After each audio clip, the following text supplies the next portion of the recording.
Skill-based matchmaking sucks. Yup, I said it. You know it, I know it, and if you've played Call of Duty recently, you probably feel it too. Skill-based matchmaking has turned into what it used to be, a casual, fun experience, into something that feels more like a job interview for a pro league. If you're tired of every match being a sweat fest, then this is the video for you. Today, I'm breaking down why skill-based matchmaking is ruining Call of Duty for so many players, and trust me, you're going to want to stick around for this.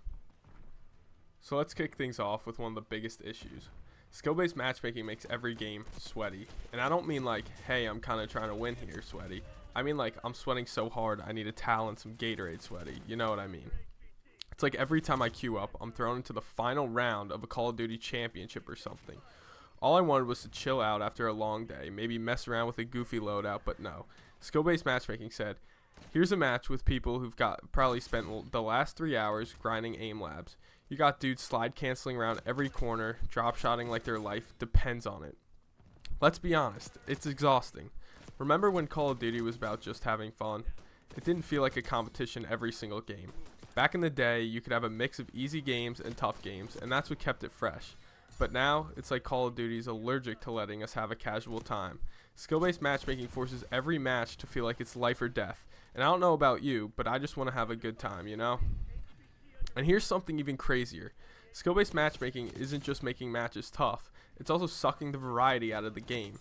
You're stuck in using the meta loadouts if you even want a chance to survive. Gone are the days of experimenting with fun off meta guns, or you're going for some ridiculous melee only game. You can try, sure, but the second you do, you'll be crushed by the tryhards running through the absolute best loadouts. It's like, oh, you wanted to run a sniper and a riot shield? Too bad. Here's someone rocking an MP5 and playing like their life is on the line. The point of a Call of Duty game should be that it's a game, something fun.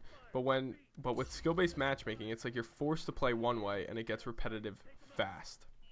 Another issue with skill-based matchmaking is how it kills any chance to get better in a natural way. Thinking back to the golden days of Call of Duty, you'd jump into a lobby and you'd have games where you crushed it and others where you got stomped. In those blowout games, they're where you learned. You saw how better players moved, what guns they used, and how they played the map. It was tough love, but you improved. But with skill-based matchmaking, you're always playing people exactly at your skill level. You never get those games where you can completely dominate and feel like a god, nor do you get those matches where you're up against absolute beasts that force you to rethink your entire strategy. It's like the game is designed to keep you in this skill gauge where you never really feel like improving because you're constantly matched against people who play just like you. Let me know if you felt the same recently. Drop a comment down below if you feel like skill-based matchmaking has capped your improvement, or is it just me? And man, this goes for casual players too. Say you've got a buddy who's not great at Call of Duty but just wants to hop on and have some fun with you. Guess what? If you're decent at the game, skill-based matchmaking is going to throw you and your friend into matches where they don't even stand a chance. It's like, sorry, no mercy. Now they're getting stomped and you feel bad because it's your skill level that's dragging them into the sweat zone. Skill-based matchmaking ruins the chance for mixed skilled lobbies where you can carry your buddies to victory or let them mess around without worrying about getting destroyed every 5 seconds.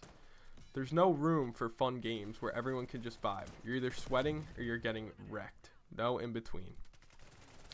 Now, let's talk about something even more frustrating, the way skill-based matchmaking breaks up the lobby after every single match. Back in the day, you could jump into a Call of Duty lobby and stick with the same group for hours.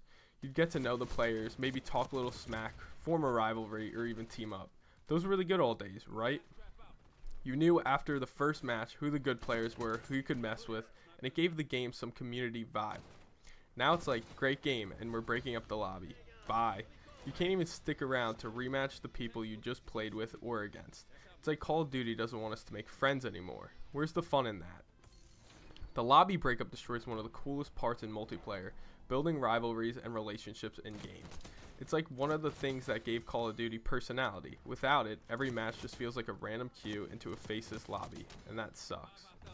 So we've talked about why skill-based matchmaking sucks, but what's the solution? It's easy to complain, but how can we fix this? First up, we need ranked playlists. Bring them back in a big way. Keep skill-based matchmaking in ranked mode or for the people that want a competitive experience, but leave it out for the casual lobbies. If I'm queuing up for some casual matches, I don't want to feel like I'm sweating in every single game. Ranked mode can be the sweat fest, but casual play should be, well, casual. Also, I'd love for Call of Duty to be more transparent with us about how skill-based matchmaking even works. Right now, it feels like in some dark, hidden algorithm is controlling every single match, and we don't know what's going on. If they told us how it worked or let us toggle skill-based matchmaking on or off, that would make a world of difference. At least we'd know what we're getting into. Lastly, I think adding in a mix of skill levels in casual lobbies could bring back that fun, unpredictable element. You'll have games where you're the hero and others where you're outclassed, but that's what makes multiplayer exciting. It's not the same game every single time. So there you have it. That's why I think skill-based matchmaking in Call of Duty really isn't working for a lot of players. But I want to hear from you too. Do you think skill-based matchmaking has gone too far, or do you like the challenge it brings? Drop a comment below and let's talk about it. If you'd enjoyed the video, don't forget to hit that like button, subscribe for more content, and turn on notifications so you don't miss anything. This is just the beginning. I got a ton more videos coming your way. Thanks for watching, and until next time, peace out.